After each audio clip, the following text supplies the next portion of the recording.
Pemirsa, Bulog Sumatera Selatan menyiapkan beras lokal di Sumatera Selatan tahun 2016 sebanyak 170.000 ton. Namun realisasinya hanya 120.000 ton beras, sehingga target Bulog dalam menyiapkan beras Sumsel tidak tercapai.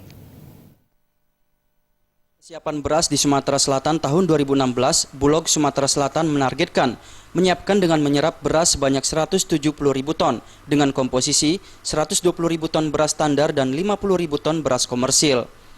Namun yang terrealisasi hanya 120.000 ton dengan komposisi 84.000 ton beras standar dan 36.000 ton beras komersil.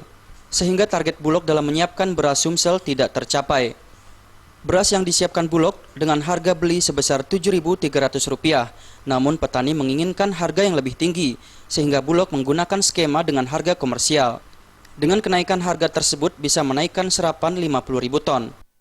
Target yang kita harapkan sehingga pesanan masih cukup rendah, sehingga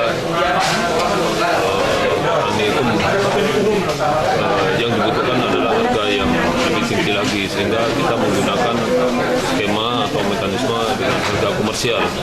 Kita naikkan harganya dengan harga komersial dan alhamdulillah dari tambahan harga itu kita bisa menambah serapan kurang lebih 50.000. Lebih lanjut, Kepala Perum Bulog Sumsel Miftahul Adha menjelaskan, harga beras di operasi pasar sebesar Rp8.400 per kilogram.